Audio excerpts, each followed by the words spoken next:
아무도 누구와도 만나지 않는 완벽하게 혼자인 몸을 상상해 봅시다. 그 몸엔 사실 아무 문제가 없습니다. 먹을 걱정도 다칠 걱정도 또 미워하거나 그리워할 일도 없죠. 그런데 가만 생각해 보면 그런 몸은 애초에 살아있지도 않습니다. 살아있다는 건 늘 무언가 마주친다는 뜻이니까요. 그리고 바로 그 마주침에서 삶의 첫 번째 문제가 시작됩니다. 안녕하십니까. 몸으로 알고 몸으로 살아가는 이야기를 나누는 채널 몸들의 살림살이입니다. 저는 소수마을 공동체에서 꽃과 새와 별을 관찰하면서 의철학과 인문이학을 공부하는 강신익입니다. 지난 편에서 우리는 나는 홀로선 딱딱한 실체가 아니라 관계 속에서 매 순간 새로 태어나는 몸나라고 했습니다. 그런데 관계라고 하면 맞은편에는 반드시 누군가가 있어야 합니다. 나를 나로 태어나게 해주는 상대, 바로 너입니다. 오늘은 그 너가 대체 누구인지, 그리고 왜 그 너가 우리 삶의 첫 번째 문제인지를 이야기해 보겠습니다. 먼저 낱말을 하나 살펴보겠습니다. 나와 우리 밖의 존재를 보통 우리는 타자라고 부릅니다. 그런데 타자라고 말하면 어쩐지 나와는 상관이 없는 멀찍이 떨어진 남처럼 느껴지죠. 지난 편에서 몸을 몸 나라고 불렀으니 그 짝으로 저는 타자를 몸 너라고 부르려고 합니다. 여기서 너는 꼭 사람만이 아닙니다. 나 아닌 다른 이일 수도, 다른 것일 수도 있습니다. 내가 먹는 밥알도 내 몸속을 함께 사는 미생물도, 나를 위협하는 바이러스도 다 몸 너입니다. 타자라고 하면 남 같지만 몸 너라고 하면 어떻게든 나와 얽힐 수밖에 없는 상대라는 느낌이 살아납니다. 이제 시간을 아주 멀리 최초의 생명체까지 되감아 보겠습니다. 바다에 떠 있는 한 개의 세포가 있습니다. 이 세포가 풀어야 할 첫 번째 문제는 무엇이었을까요? 바로 살아남는 것, 생존이었을 겁니다. 그런데 살아남으려면 밖에서 영양분을 끌어들여야 하고 죽지 않으려면 자기를 잡아먹는 것을 피해야만 합니다. 그러니 나 아닌 몸 너는 나에게 없어서는 안 될 존재이면서 동시에 나를 파괴할 수도 있는 존재입니다. 필요하기도 하고 위험하기도 한 이 몸 너와 어떤 관계를 맺을 것인가? 이것이 생명이 마주친 맨 처음의 문제였습니다. 그래서 몸은 아주 오래전부터 어느 것이 나이고 어느 것이 너인지를 알아보는 장치를 진화시켜 왔습니다. 밖에서 온 물질을 알아보고 다른 생명체를 삼켜서 내 안에 들이고 나와 다른 것을 인식해 밀어내는 장치들이죠. 우리가 흔히 면역이라고 부르는 것이 바로 이겁니다. 면역은 처음부터 나와 너 사이에 선을 긋는 일에서 출발했습니다. 여기까지만 보면 면역은 나를 지키는 방어벽처럼 보입니다. 그런데 정말 그게 전부일까요? 우리는 면역을 흔히 전쟁으로 상상합니다. 내 몸은 튼튼한 성이고 세균과 바이러스는 정벽 밖의 적이며 면역세포는 그 적을 무찌르는 군대라는 그림이죠. 병원 광고나 건강식품 광고도 늘 이런 그림을 씁니다. 면역력을 키워 적을 물리치라고요. 그런데 이 전쟁 그림에는 설명하지 못하는 것이 있습니다. 우리 몸속에는 나를 해치기는커녕 나와 평화롭게 더불어 사는 수십조 개의 미생물, 즉 몸 너가 이미 가득합니다. 게다가 때로는 내 면역이 남이 아니라 나 자신을 공격하기도 하죠. 자가 면역 질환입니다.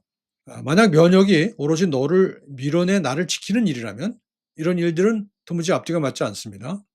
그래서 다른 상상을 해온 과학자들이 있습니다. 칠레의 생물학자 마뚜라나와 그의 제자 바렐라는 생명이란 너를 밀어낸 고정된 나를 지키는 시스템이 아니라 끊임없이 자기 자신을 새로 만들어내는 시스템이라고 보았습니다. 이것을 자가생성, 오토포이에시스라고 부릅니다. 몸은 바깥의 몸 너와 주고받는 가운데 자기 자신을 매번 다시 짜나갑니다. 여기서는 몸 너 자체가 문제가 아니라 몸 너와 어떤 관계를 맺느냐가 문제입니다. 오히려 아무것도 받아들이지 않고 조금도 변하지 않는 나야말로 심각한 문제인 셈이죠.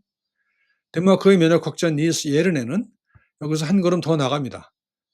면역이란 항원 하나에 항체 하나가 1대1로 맞서는 단순한 싸움이 아니라 내 몸속 면역세포와 항체들이 서로서로를 알아보며 만들어내는 하나의 그물망이라는 겁니다. 그러니 나라는 정체성은 견고한 성이 아니라 수많은 관계가 얽혀 끊임없이 출렁이는 네트워크입니다. 밖에서 무언가가 들어오면 그것은 세포 하나를 자극하는 데 그치지 않고 그 그물망 전체를, 곧 나라는 존재 자체를 조금씩 바꿔놓습니다.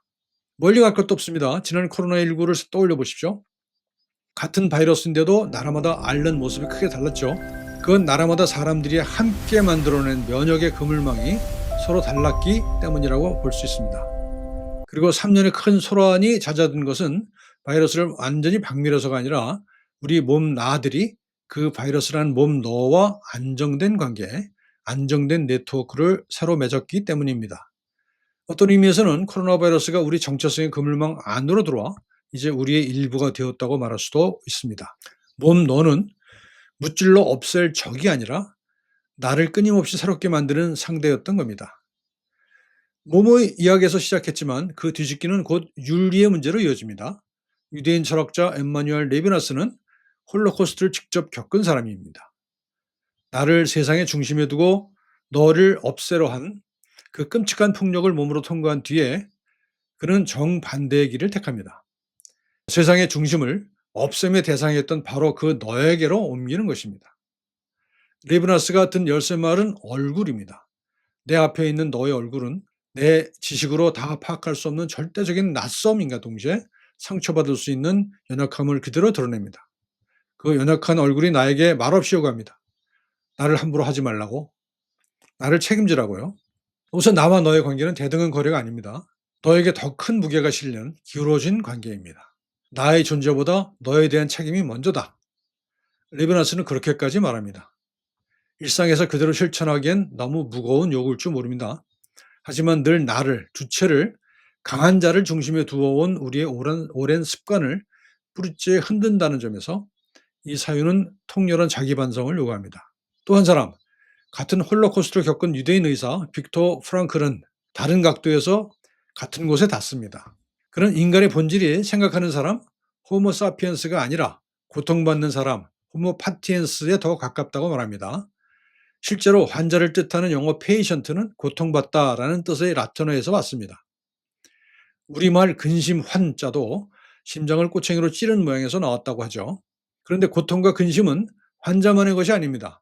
우리 모두는 크고 작은 근심과 고통을 안고 살아갑니다. 그리고 그 고통은 그저 피해야 할 나쁜 것이 아니라 우리가 저마다 풀어야 할 문제이자 때로는 우리를 새롭게 태어나게 하는 계기이기도 합니다. 바로 여기에 오늘 이야기의 매듭이 있습니다. 나든 너든 우리는 모두 상처받을 수 있는 존재, 근심과 고통을 안고 사는 취약한 몸입니다. 그런데 역설적이게도 이 취약함이야말로 우리를 서로 묶어주는 끈입니다. 완벽하게 강하고 완결된 존재라면 남이 필요 없겠죠. 하지만 우리는 저마다 부족하고 아프기에 그 문제를 풀기 위해 서로에게 손을 내밀 수밖에 없습니다. 나의 문제가 너를 부르고 너의 얼굴이 나를 부릅니다. 서로를 향한 이 부름이 다음 이야기에서 다룰 돌봄의 씨앗입니다. 정리하겠습니다. 문제는 고립된 몸 안에서 저 혼자 생기지 않습니다. 문제는 언제나 나와 너 사이 그 마주침에서 태어났습니다. 그리고 그 몸 너를 다루는 몸의 방식인 면역조차 알고 보면 너를 밀어내는 방어가 아니라 너와 뒤섞이며 나를 새로 만드는 생성이었습니다. 오늘의 한 문장은 이겁니다. 문제는 나 혼자가 아니라 너와의 마주침에서 시작되고 바로 그 문제 때문에 우리는 서로를 돌보게 된다.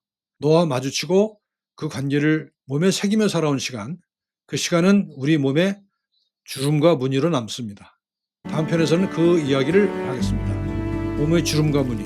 오늘도 함께해 주셔서 고맙습니다. 곤드레 살림살이었습니다.